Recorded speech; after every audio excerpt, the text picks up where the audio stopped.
ఒకసారి ఈ వీడియో చూడండి. పిల్లలతోని తల్లిదండ్రులు ఎలా ఉండాలనేది ఈ వీడియో సారాంశం. ఖచ్చితంగా వీడియో కంప్లీట్గా చూడండి. వీడియో ఎంత బాగుందంటే చాలా అంటే చాలా నచ్చింది. మీకు కూడా నచ్చుతుంది వీడియో కంప్లీట్గా చూసి వీడియో పైన ఒక కామెంట్ చేయండి. అలాగే వీడియో నచ్చితే ఒక లైక్ చేయండి. అమ్మ నేను గ్రౌండ్కి వెళ్తున్నా. అవసరం లేదు, వెళ్ళి చాప్టర్ ఫినిష్ అయిపో.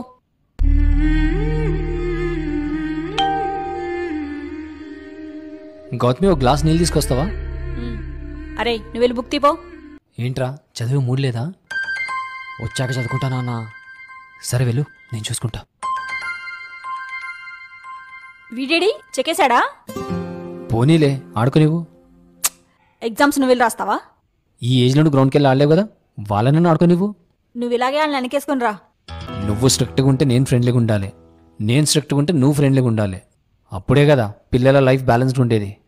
ఇద్దరు ఒకేలా బిహేవ్ చేస్తేనే పిల్లలు మొండికేసి మనకు చెప్పకుండా సొంత నిర్ణయాలు తీసుకునేది.